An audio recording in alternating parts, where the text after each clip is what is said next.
primero es establecer en el sitio o los sitios más convenientes en donde se requiera captar los fluidos. Obviamente necesitamos conocer cuál es la posición o cuál sería el posible recorrido del fluido del agua en el subsuelo.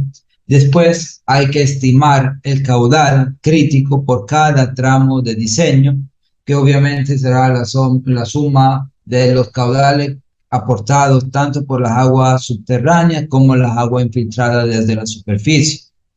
De ahí hay que definir también en este caso cuál es el geotextil que nosotros vamos a usar para el sistema de filtración, entonces que permite que pase solamente el agua y no las partículas de terreno más finas.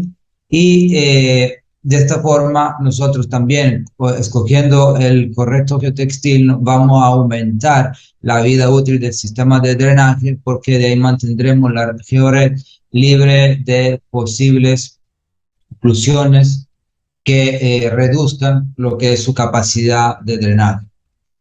Y por último, es establecer el sistema de evacuación de los líquidos que va a captar el geodren, porque aquí nosotros ya estaremos obligados a diseñar y dimensionar una tubería especial para el drenaje, que es en la parte superior es perforada, en la parte inferior no lo es. Entonces quiere decir también eso, que tendremos que definir nosotros los tramos, la longitud de los tramos, de manera tal de optimizar lo que es la longitud del mismo, considerando un porcentaje de ocupación del fluido en la tubería. Eso lo haremos el día de mañana como ejercicio. Y desde un punto de vista esquemático, nosotros tenemos que nuestro sistema de subdren de drenaje con geodren es de esta tipología.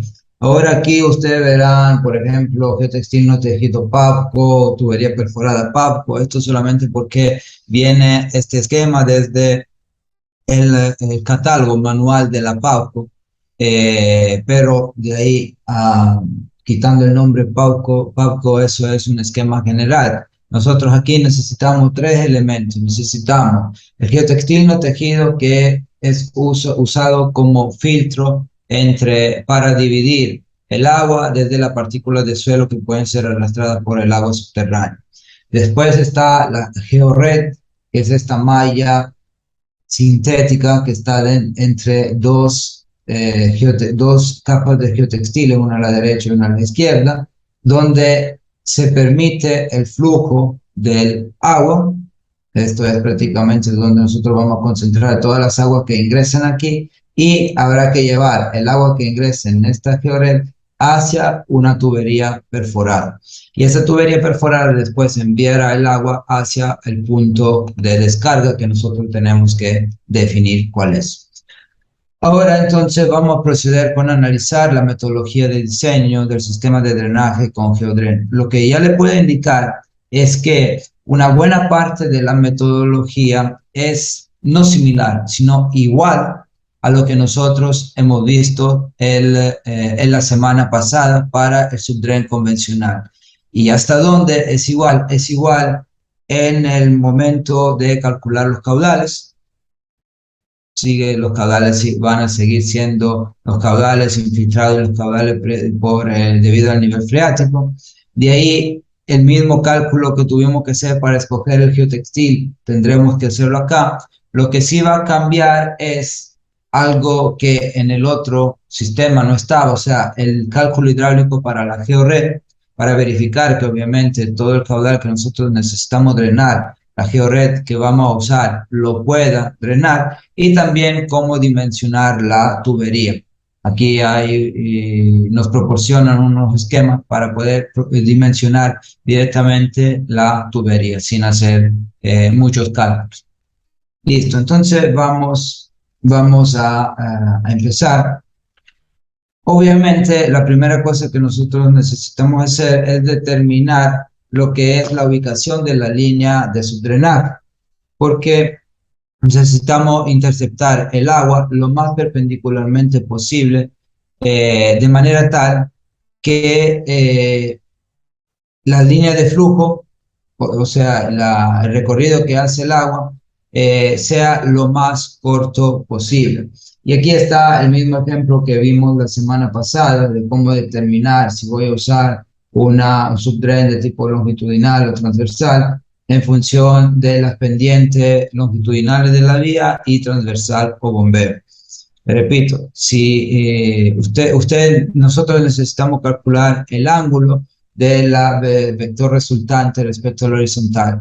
Si este ángulo es mayor a 45, entonces nosotros vamos a usar subdrenaje transversal. Si es menor a 45, se va a usar subdrenes longitudinales.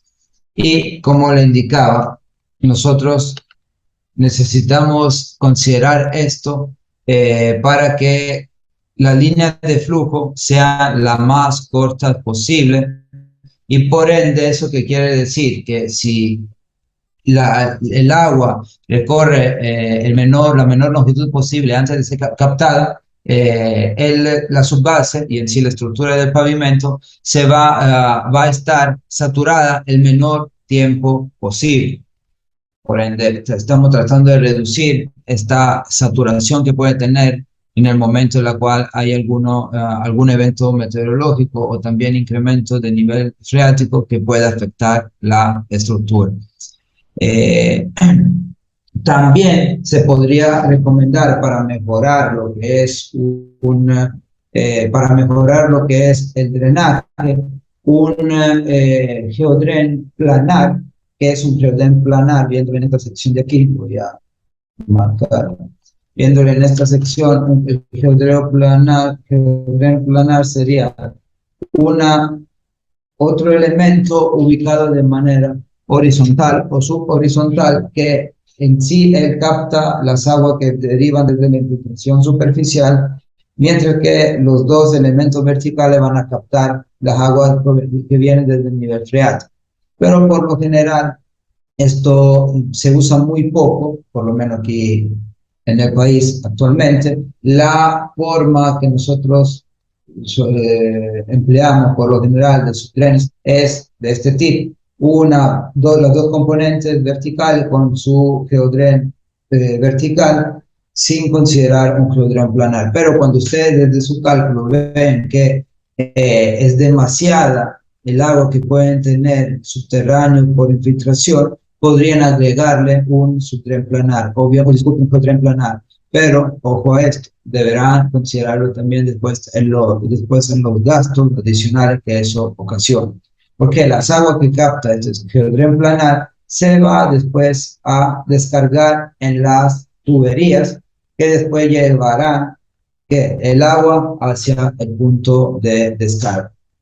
Y entonces, de ahí, una cosa muy importante que está en esta parte baja de la diapositiva es que la profundidad del subdren debe ser tal que la línea superior de flujo que se va a generar por el abatimiento del nivel freático no vaya a tocar la estructura del pavimento. O sea, nosotros lo que queremos es que la estructura no se vaya a saturar.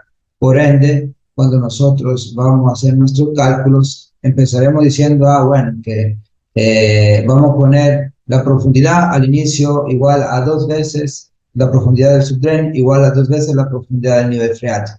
Y después haremos nuestras evaluaciones para ver si este valor es correcto o tendremos que incrementarlo, o también si se puede reducir.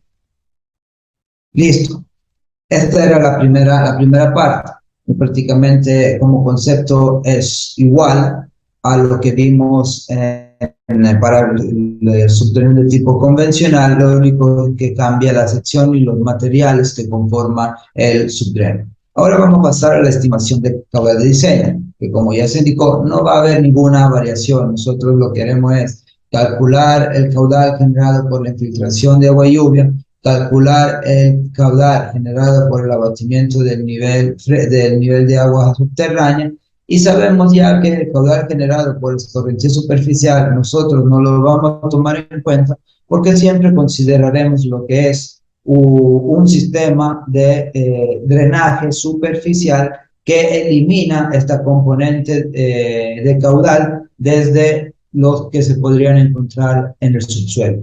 Entonces, nosotros, como ya hicimos, vamos a calcular caudal de infiltración y caudal por abatimiento de nivel freático. Y la ecuación y metodología para el cálculo de estos dos caudales son los mismos. O sea, nosotros calcularemos el caudal por infiltración con esta ecuación de aquí, donde el caudal por infiltración es la parte de agua que se puede infiltrar desde la superficie debido a fisura, debido a espacio libre entre las juntas, todos elementos que ya hemos visto en la primera parte, bueno, en la primera parte de esta unidad número 2. Que obviamente será en función también del tipo de pavimento, puede ser rígido, puede ser flexible.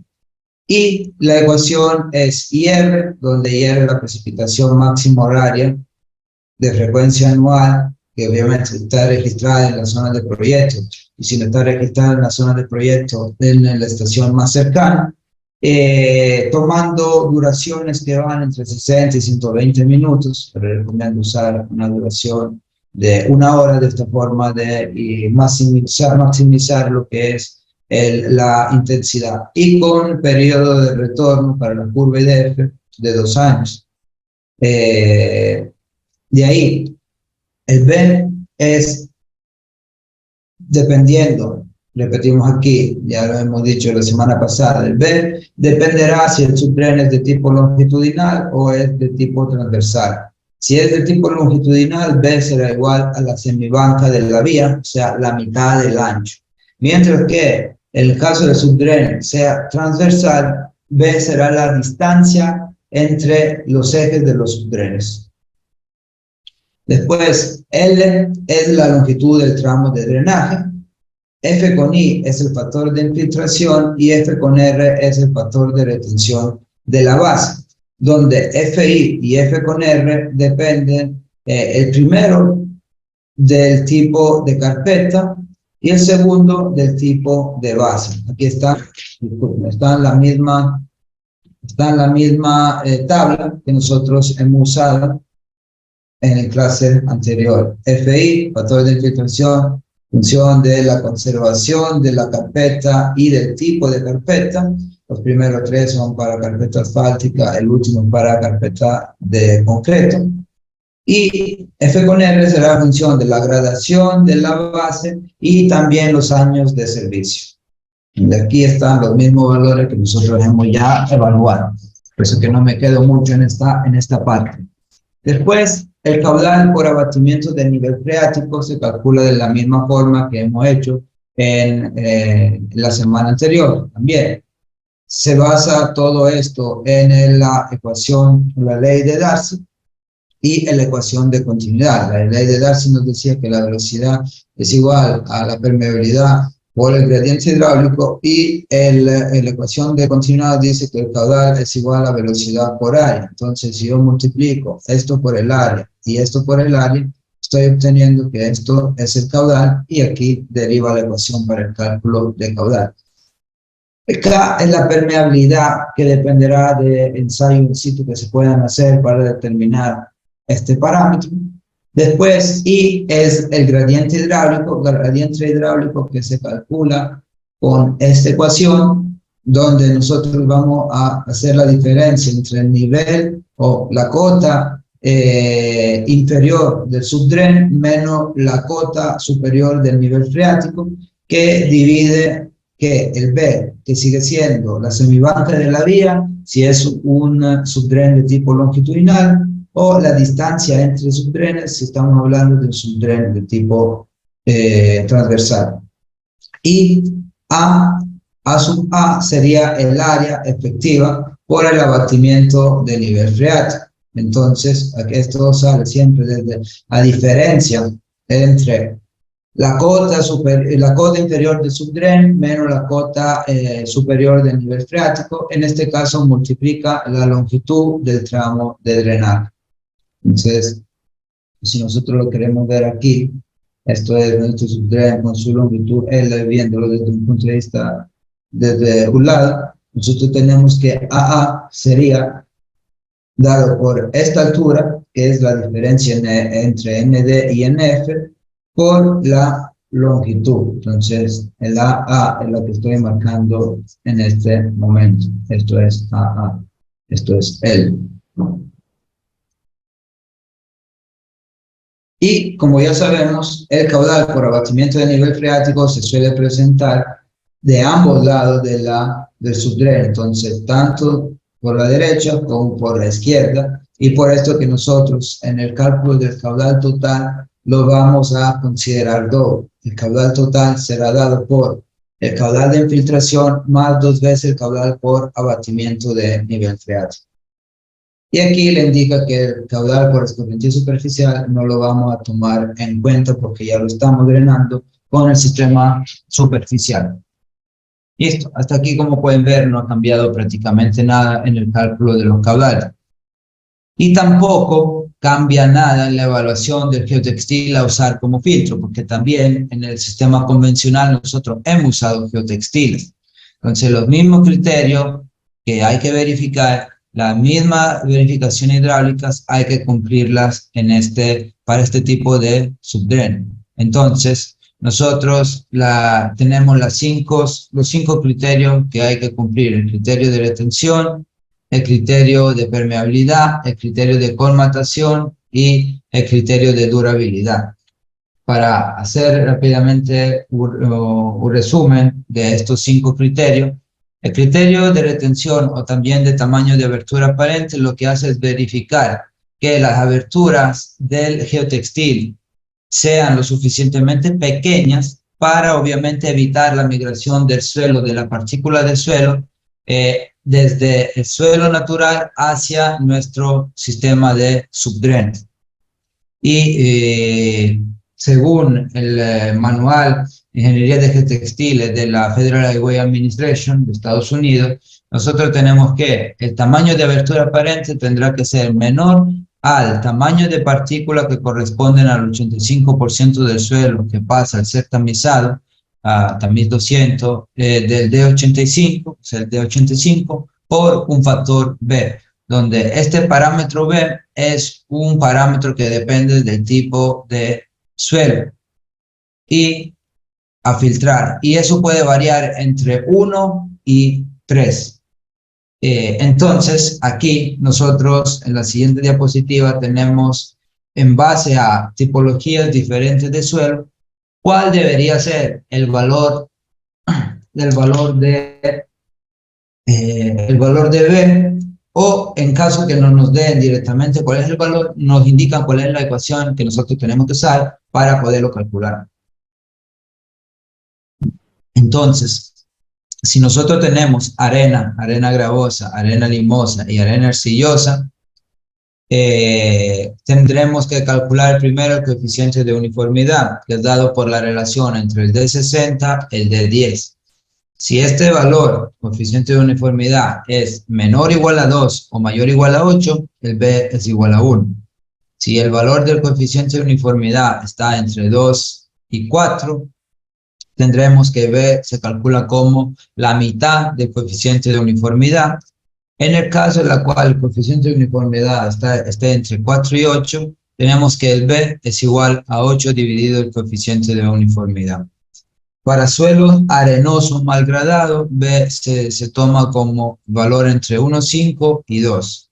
Para suelos finos, tenemos que el valor de B dependerá del tipo de geotextil, si es tejido o no tejido, pero ya nosotros sabemos desde la experiencia de la semana pasada que los geotextiles tejidos no lo podemos usar porque van a colmatarse. Por ende, nosotros solamente trabajaremos con geotextiles no tejidos, punzonados por agujas, de manera tal de tener tamaño de las aberturas lo más pequeño posible.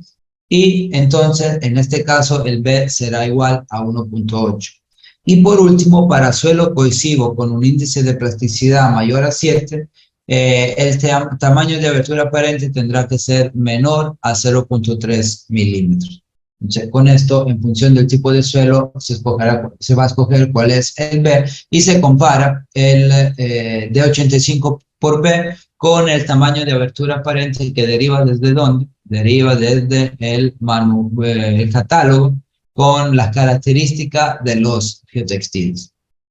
Otro criterio más, el criterio de permeabilidad, donde ya nosotros vimos que aquí hay dos consideraciones que se hacen. Uno es que simplemente la permeabilidad del geotextil tiene que ser mayor a la permeabilidad del suelo, pero autores como Carroll y Christopher Yoles indicaron que para poder garantizar un correcto desempeño a largo plazo del geotextil, se suele considerar que la permeabilidad del geotextil tiene que ser 10 veces, 10 veces la permeabilidad del suelo.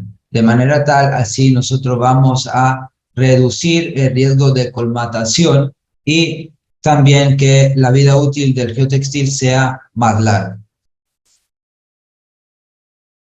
Después de esto está el criterio de colmatación, donde en el criterio de colmatación aquí no hay ecuaciones que cumplir, pero lo que sí hay que cumplir es no usar geotextiles tejidos.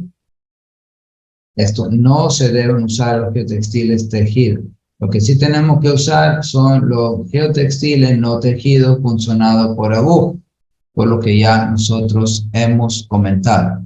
Y después se viene también lo que es el criterio de durabilidad. Si ustedes se acuerdan, ese criterio de durabilidad tomaba en cuenta unos ciertos parámetros de resistencia a ataque químico, ataque biológico, a intemperie, podría soportar el geotextil.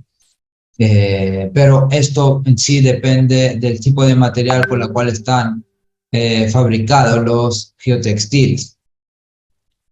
Por eso que hay geotextiles por distintos usos. Si ustedes van a hacer una protección para lixiviados, obviamente tendrán que considerar un tipo de geotextil. Si van a hacer drenajes, pueden considerar otro tipo de geotextil, que los lixiviados tienen alta carga química y biológica y podrían afectar el geotextil, mientras las aguas subterráneas sí pueden tener algún parámetro alterado como el pH, pero obviamente la magnitud del ataque químico sobre el geotextil es mayor para lixiviado que en agua subterránea o en agua infiltrada. Y también tomar en cuenta el tema de la degradación debido a los rayos UV, porque si nuestro geotextil va a quedar expuesto por periodos prolongados al sol, podría degradarse si el material no es resistente si no es resistente a los rayos UV. Entonces, esos son todos parámetros que ya habíamos analizado nosotros en la clase del miércoles de la semana pasada. Después, también aquí, otra cosa que es igual, es realizar el cálculo hidráulico para escoger el geotextil. Porque obviamente no es solamente definir cuál geotextil voy a usar porque cumple con los 5 criterios anteriores, sino también hay que verificar que la cantidad de agua que yo quiero hacer pasar por el geotextil, lo cumple, o sea, permita el paso de la cantidad del volumen de agua por unidad de tiempo. Entonces, aquí hay que calcular lo que era la permitividad requerida y también lo que era la permitividad, ustedes recuerdan aquí, la permitividad admisible, de manera tal que al final se vaya a calcular un factor de seguridad, y si este factor de seguridad es mayor a 1, nosotros estaríamos cumpliendo con la condición hidráulica para el geotextil. Ojo con eso, para el geotextil. Entonces, nosotros tenemos que, desde los catálogos, asumimos el valor de la permitividad última. Después, conociendo lo que es el caudal a drenar, conociendo la altura del subdren, conociendo la carga hidráulica y conociendo la longitud del subdren, nosotros podemos calcular la permitividad requerida. Aquí está la permitividad requerida y es la misma ecuación que vimos la semana pasada. Q es el caudal total a evacuar, delta H es la cabeza hidráulica que en sí es igual a la altura del geodren, H es la altura del geodren y L es la longitud del tramo que estamos considerando. Y después hay que calcular la permitividad admisible. Esta deriva desde la relación que hay entre la permitividad última que deriva, o sea, que entrega directamente el fabricante, dividido estos factores, 5 factores de reducción: el factor de reducción por colmatación y taponamiento, el factor de reducción por clip o fluencia, el factor de reducción por intrusión, el factor de reducción por colmatación química y el factor de reducción por colmatación biológica. Hasta aquí igualito a lo que vimos la semana pasada. La misma tabla también se usa, donde nosotros consideramos la segunda línea que trata de sistemas de subdrenaje. Y por último, para hacer la verificación, obviamente, ¿qué es lo que nos toca? Calcular el factor de seguridad como relación entre la permitividad admisible, que deriva desde la permitividad última entregada por el fabricante, dividido todos los factores de reducción, dividido a su vez la permitividad requerida, que depende del caudal y de la geometría del subdreno. Si esto es mayor a 1, nosotros hemos verificado que el geotextil que estamos usando es el correcto. Por ende, hasta aquí no cambió nada. Los cambios vienen desde la siguiente diapositiva. ¿Por qué? Ahora nosotros, en la semana anterior, lo que habíamos hecho era definir una sección rectangular y también considerar una cierta cantidad, una cierta sección con piedras o con material suelto que se usa de filtro para que el agua pueda fluir, cosa que no se usa obviamente en un sistema de geodreno, porque el material pétreos o la roca, la piedra triturada, va a ser sustituida por la geomalla. Y entonces hay que hacer una serie de cálculos para evaluar si el agua o el caudal que nosotros tenemos puede ser drenada por el plano del geodreno. También verificar desde un punto de vista hidráulico si esto funciona correctamente. Y hay que tomar en cuenta que todo esto está bajo tierra y sobre las paredes de esta geomalla va a actuar lo que es la presión derivante del suelo. Entonces, ya veremos. Y además hay que calcular, definir la dimensión de la tubería. Entonces, vamos ahora aquí con esto que sí es novedad, donde hay que evaluar primero la conducción del agua en el plano del geodreno. Y eso se hace una vez que se haya verificado el geotextil desde un punto de vista hidráulico, o sea que permite la entrada del caudal total en el sistema.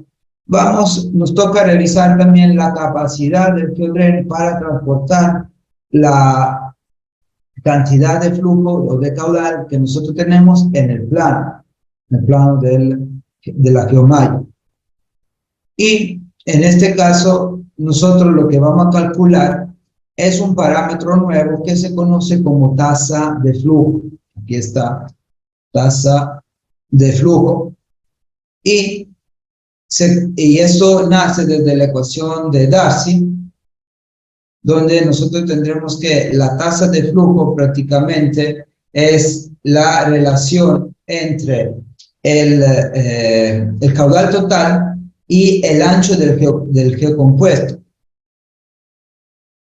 que nos da este parámetro de aquí, que será función a su vez de la permeabilidad por el tiempo, donde este parámetro, permeabilidad por el tiempo, se conoce como θ, que es definido como transmitividad requerida. Ya en la otra diapositiva están también las unidades. Y sigue siendo el gradiente hidráulico. Entonces, como le indicaba, QW la vamos a llamar tasa de flujo, que prácticamente es un caudal por metro de ancho del geocompuesto, que en sí corresponde a la longitud del sistema de drenaje. Y θ es la transmitividad requerida, cuyas unidades son en metro cuadrado sobre segundo, y es gradiente hidráulico, que no tiene unidad práctica, es metro sobre metro. Listo. Entonces, nosotros aquí podemos hacer una consideración que nos simplifica la vida después en los cálculos, que para los valores de tasa de flujo y la transmitividad son los mismos para un gradiente igual a 1, donde el gradiente es igual a 1 cuando el geodren es instalado de forma vertical, o sea, como nosotros lo estamos haciendo, instalando el geodren de esta forma, nosotros tenemos un gradiente igual a 1. Y siendo de ahí un gradiente igual a 1, estamos diciendo que la tasa de flujo y la transmitividad al final son el mismo parámetro. Solo porque I es igual a 1. E I es igual a 1 cuando el geodren es instalado de forma vertical. Es prácticamente como nosotros lo vamos a instalar en el ejercicio que vamos a hacer el día de mañana, y como por lo general se instala un subdren. Entonces, de ahí, debido a que no siempre se cumple la condición de flujo laminar y condición subsaturada en el sistema, se recomienda trabajar con el valor de tasa de flujo. Entonces, nosotros de ahí, aunque sabemos que la tasa de flujo es igual a la transmitividad, nos recomienda el mismo fabricante usar la tasa de flujo, que es otro parámetro que en sí en parte dan los fabricantes en su catálogo. Entonces, una vez definida la tasa de flujo requerida por el sistema, hay que determinar la tasa de flujo última, siempre desde los catálogos. Y en sí, esta tasa de flujo última, la nota positiva, es función de las condiciones del proyecto. Entonces, no es que yo tengo un valor unívoco para todos los sistemas. No, tenemos que analizar los factores que influyen en la modificación de la capacidad de transmitir un fluido a través del plano del geocompuesto, que en sí son el esfuerzo normal sobre el geodren y el gradiente hidráulico. ¿Qué quiero decir con esto? Ustedes en cada estudio pueden tener que la profundidad del geodren o la altura del geodren es diferente. Entonces, ustedes saben que alrededor de este geodren hay suelo, y el suelo genera un empuje sobre las paredes del sistema de drenaje, y este empuje lo que hace es reducir la capacidad de filtración. Como también el gradiente hidráulico. Mayor será el gradiente hidráulico, mayor será la cantidad de agua que va a pasar. Entonces, eso no es que hay un parámetro definido por cada uno de los proyectos que vamos a hacer que es universal. No, eso hay que analizarlo caso a caso. Entonces, justamente lo que vamos a hacer. Respecto al esfuerzo normal sobre el geodren, se debe considerar cuál es el esfuerzo normal máximo a la cual el geocompuesto estará sometido. Y si nosotros tenemos esta sección de aquí, ¿dónde ustedes irían a considerar el esfuerzo normal máximo sobre el geotextil? ¿En qué punto del geodren, viéndolo en vertical, yo me ubico? El esfuerzo máximo lo tengo aquí, el esfuerzo máximo lo tengo aquí al fondo, lo tengo en la mitad. ¿Dónde podría tener yo el esfuerzo máximo? Al inicio, abajo. O sea, al inicio, estamos hablando aquí en el fondo. Es correcto, o sea, el esfuerzo máximo, si nosotros vemos esto como distribución de presiones del suelo y consideramos que esto ya está en la superficie, nosotros tenemos que esta es la distribución de presiones. Por ende, el esfuerzo máximo estará aquí. Y por ende, el sigma, esfuerzo normal máximo calculado en kilopascal, será dado por el peso específico del suelo, que va a estar alrededor del geocompuesto en kilonewton sobre metro cúbico, que multiplica la altura a la cual el esfuerzo es máximo, entonces, a esta altura de aquí, H, por el coeficiente lateral de presión, Ka. Coeficiente lateral de presión que dependerá del ángulo interno de fricción o del material. Eso viene desde la geotécnica. Mientras que de ahí, hablando del gradiente hidráulico, tenemos que debido a que la tasa de flujo del sistema es proporcional al gradiente hidráulico, a la pendiente que tenga el geodren, entonces eso afectará directamente la cantidad de flujo que se puede transmitir. Y como ya hemos indicado, en sistemas de subdrenajes, tanto de espaldones de muro como también en vías, que es lo que a nosotros más nos interesa, el valor del gradiente se puede tomar igual a 1, debido a que el geodren está ubicado de forma vertical. Entonces los fluidos tendrán una mayor facilidad para transitar en el geocompuesto. Y entonces, ¿cómo definir? Porque al final nuestro objetivo aquí es definir la tasa de flujo en función del gradiente y del esfuerzo normal. Hay dos tasas de flujo que se pueden calcular, uno en el sentido máquina y otro en el sentido transversal. El sentido máquina es el sentido del flujo del agua paralelo a la construcción del geocompuesto, o sea, longitudinal al eje de la vía, y el sentido transversal es transversal al proceso de construcción, o sea, transversal al eje de la vía. Entonces, los fabricantes, en el caso de la PABCO, nos proporcionan directamente un gráfico para poder establecer estos valores. Otros fabricantes lo que hacen simplemente darnos tablas con números y de ahí hay que escoger. Entonces, esta de aquí, esta tabla que estamos, este gráfico que estamos viendo ahora es referente al sentido máquina y el gráfico que vamos a ver después hace referencia al sentido transversal. Entonces, ¿cómo funciona? El método de aplicación es igual para los dos. Nosotros acabamos de calcular el esfuerzo normal en kilopascal. Conocemos cuál es el gradiente. Aquí hay 3 líneas. Cada línea está marcada con una geometría diferente, con símbolos diferentes. Hay un triángulo, hay un cuadrado y un círculo. El triángulo corresponde a un gradiente de 0,1. El cuadrado corresponde a un gradiente de 0,5 y el círculo corresponde al gradiente de 1. Entonces ahora le pregunto, nosotros de las 3 líneas, considerando lo que acabamos de decir respecto al gradiente, ¿cuál tenemos que usar? ¿La del triángulo, la del cuadrado o del círculo? El cuadrado 0,5. ¿Por qué? Nosotros hemos dicho que el gradiente es igual a 1. Si el gradiente es igual a 1, le vuelvo a hacer la pregunta. Triángulo, cuadrado, círculo. Círculo. La del círculo, exacto. Entonces, Círculo querido porque nos está indicando que es a 1. ¿Por qué es 1? O sea, aquí está el gradiente para su drenaje en vías es igual a 1. Entonces, siendo esto igual a 1, nosotros vamos a considerar la línea de las 3, la que está arriba, la que está marcada aquí con los círculos. ¿Y para qué necesito yo esta línea? Justamente se necesita esta línea para definir cuál es la tasa de flujo. ¿Cómo? Conociendo el gradiente y conociendo el esfuerzo normal. Consideremos que nuestro esfuerzo normal fue calculado como 100 kilopascal. Entonces, nuestra tasa de flujo se define de esta forma. Voy a trazar una línea vertical desde 100 hasta interceptar la curva o la línea que me interesa, que está de aquí en este punto. Voy a proyectar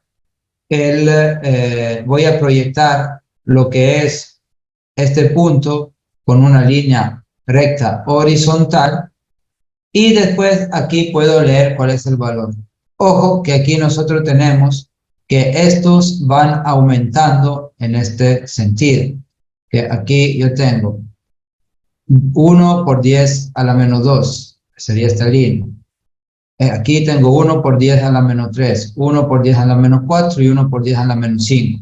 Quiere decir que yo aquí voy a tener, eso será 0.1, 2, por ejemplo, por 10 a la menos 3. Aquí, 3 por 10 a la menos 3, 4 por 10 a la menos 3, 5 por 10 a la menos 3.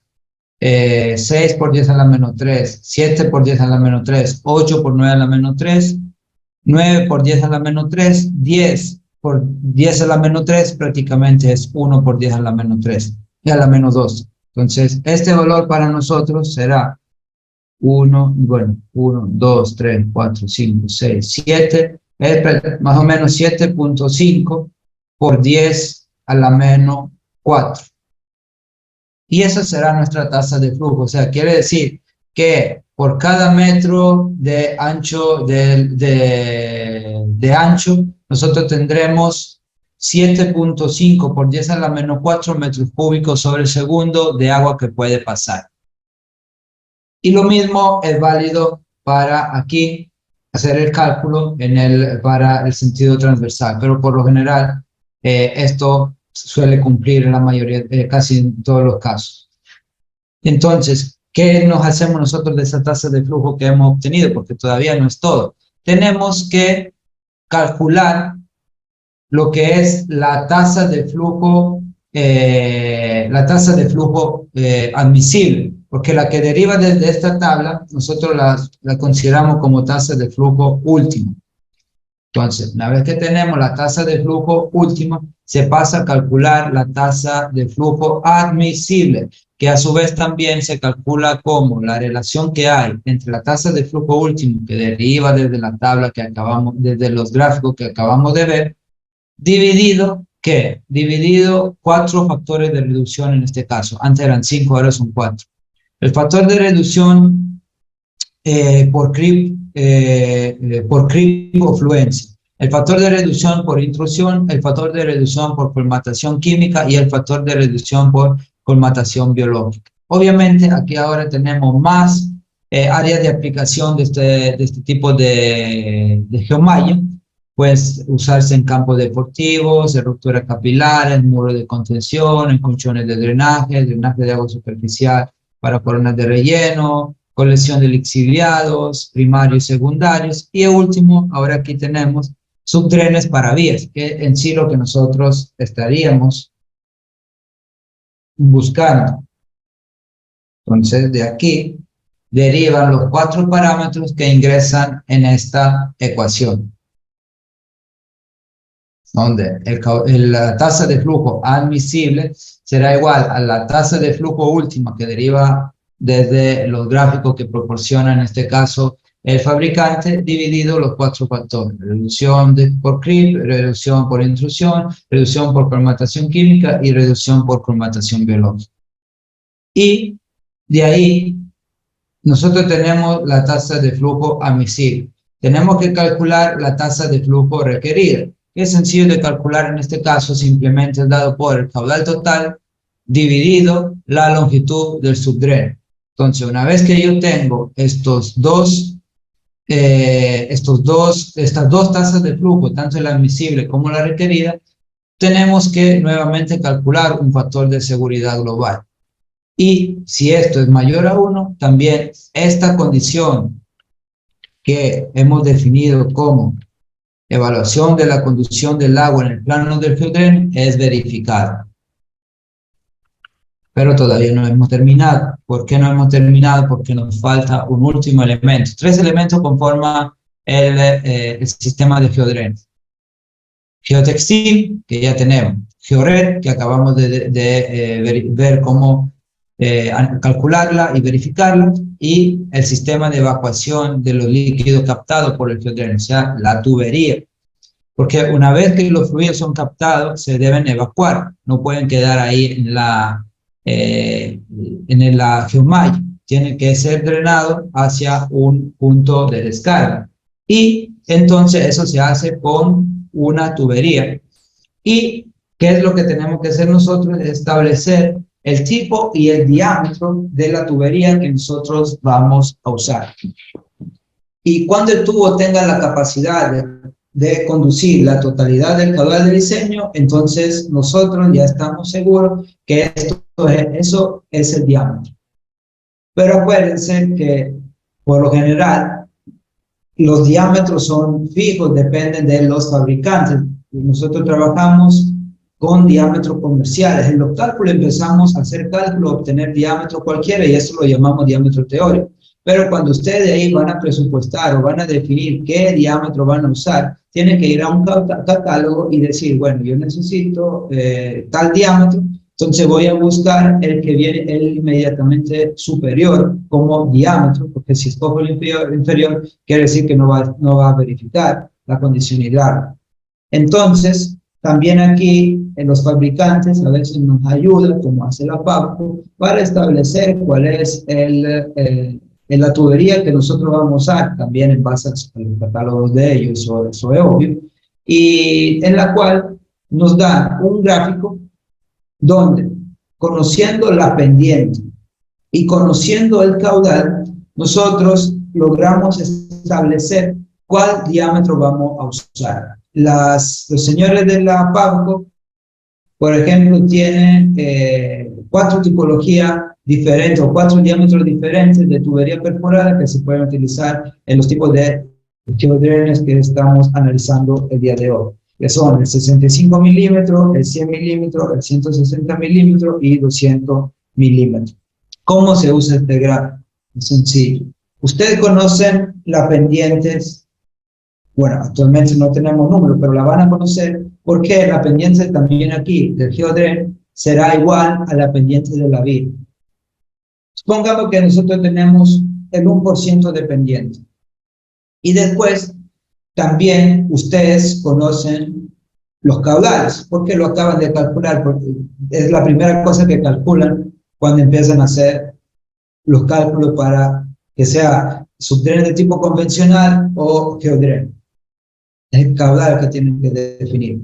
Entonces, aquí, como pueden ver, estas son las 2 escalas logarítmicas, no se vayan a confundir. Esta va de 0 a 100, con escala logarítmica, aquí tenemos de 0,1 a 1, de 1 a 10 y de 10 a 100. Estamos hablando de ¿qué? Litros sobre segundo, no se dejen engañar, esos son litros sobre segundo y su caudal está en metros cúbicos sobre segundo. Ojo con esto. Supongamos que tenemos nosotros una pendiente del 1%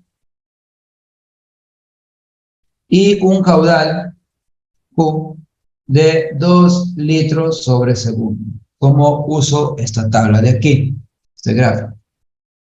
Ubico primero el punto que tiene esta coordenada. Entonces, tengo 1%, debería ser esta línea de acá, vamos a ver, 0,1, 0,2, 0,3, 0,4, 0,5, 0,6, 0,7, 0,8, 0,9, 1, este de aquí. Entonces, voy a ubicar el punto, después, ese la trazo hasta aquí, tengo que ir a buscar dónde está el caudal de 2 litros, 1 y 2, está aquí. Listo, entonces, esto es mi punto de caudal 2 litros segundo y pendiente del 1%. Ahora ustedes dirán, bueno, ¿y qué me hago yo de este punto? Lo que tienen que hacer es ver cuál es el diámetro que voy a necesitar. A ver, si mi punto cae aquí, yo tengo que estar viendo que ya estoy pasando el diámetro de 65 milímetros.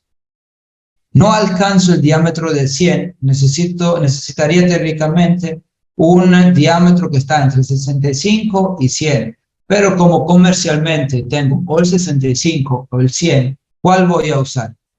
Si el 65 ya vi que no cumple porque pasó, no puede soportar caudales para una pendiente del 1% mayores, por ejemplo, a 1.1 litros segundo. ¿Cuál tubería tendría yo que usar? El de 100, ingeniero. El de 100. Exactamente, el de 100. Entonces, lo que estoy haciendo es ver cuál es el diámetro inmediatamente superior, más cercano que yo tengo, que en este caso el 100. Si nosotros quisiéramos dividir todo esto en distintas áreas, esta que le estoy marcando ahora, si el punto cae aquí, es un de 65. Si cae aquí adentro, entre las 2 líneas de 65 y 100, aquí será un de 100.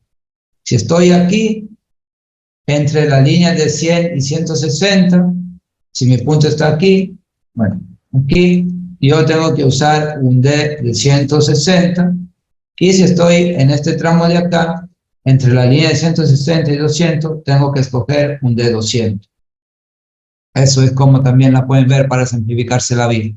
Pueden decir, aquí adentro es un D65, si el punto cae aquí adentro es un D100, si el punto cae aquí es un D160 y si el punto cae aquí será un D200. Y de esta forma, sin hacer ningún cálculo, porque ya los cálculos lo hicieron en laboratorio, las personas que crearon este gráfico a partir de la ecuación de Prandtl-Colebrooke, que es una de las ecuaciones de la hidráulica que nos permite también definir caudales, caudales en función de pendiente y en función de diámetros.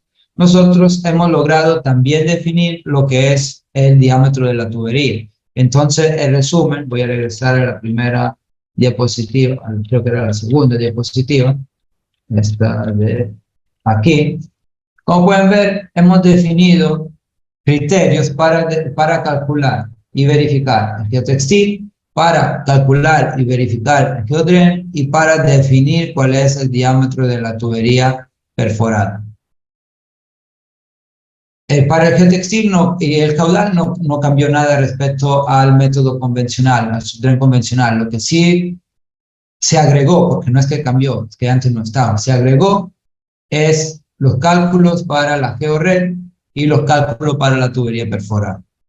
Entonces nosotros usaremos el día de mañana, voy a regresar aquí, todos estos criterios, todos estos cálculos o todas estas ecuaciones que hemos visto el día de hoy para desarrollar un ejemplo en la cual creo que, si no me equivoco, es similar a lo que vimos en la clase de la semana pasada, donde vamos ahora a calcular, en vez de un subdren de tipo convencional, calcularemos un subdren de tipo geodren, donde caudales y geotextil se calculan de la misma forma y después hay que hacer todas las verificaciones respecto al plan de la georred, la geomalla y de ahí de la tubería. Entonces, hasta por el día de hoy llegamos hasta aquí. ¿Tienen alguna duda, alguna consulta o algo que no esté claro? Entonces, el día de mañana vengan con calculadora para que me confirmen los valores o para que hagan los cálculos de los parámetros que nosotros vamos a definir aquí en clase.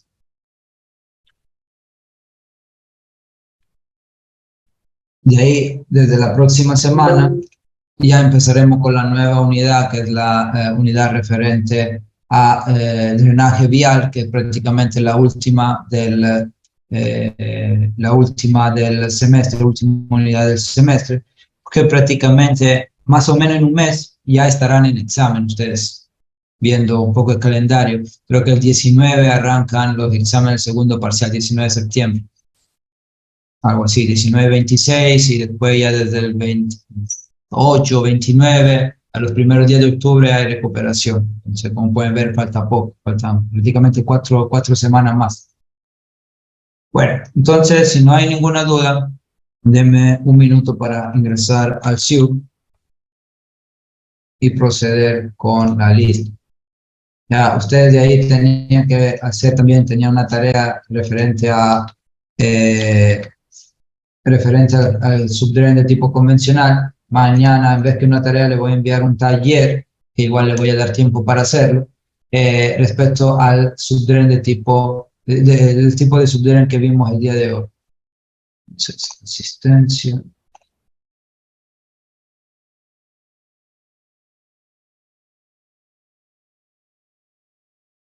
Ok. Azuero. Presente, ingeniero. Bajaña. Presente. Valareso. Bermeo. Presente, ingeniero. Borges. Presente, ingeniero. Burbano. Presente, ingeniero, buenos días. Campos.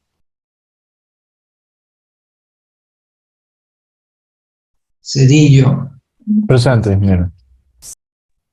Chica. Presente. Choes, Presente. Delgado y Ugalde, Presente.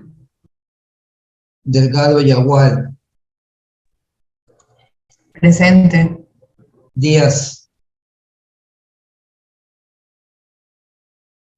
Espinosa, Presente, ingeniero. Buenos días. Gamboa, Presente. Gastesi, Presente, ingeniero.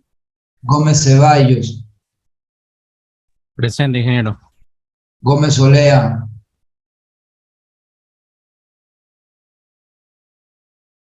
Gómez Valareso, Presente, ingeniero. Guamán, Presente. Ibarra, Presente, ingeniero. Buenos días. Andívar, Presente. Mosquera, Presente, ingeniero. Buenos días. Murillo,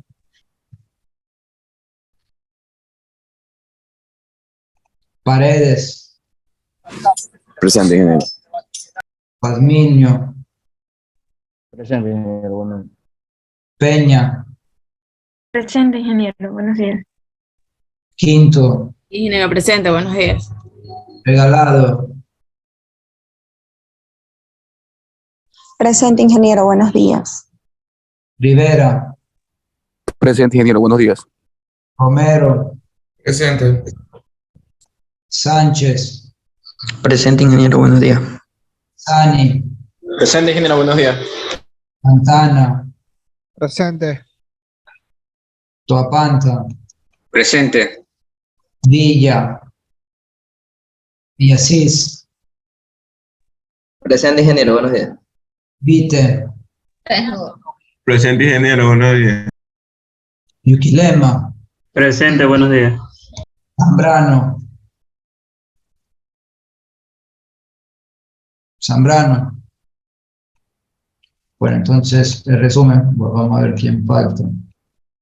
A ver, me contestaron Valareso, Campos, Díaz, Gómez Olea, Murillo y Zambrano. ¿Hay alguien de los que nombré que está por aquí? En el chat no veo, no hay nada. Ingeniero Murillo, sí estoy, disculpe. No sé si no me escucho. Ya, listo, Murillo está. Nadie más, no. Bueno, entonces voy a proceder con registrar la asistencia del día de hoy. Ingeniero, yo quería comentar sobre la clase pasada, el jueves de la semana pasada.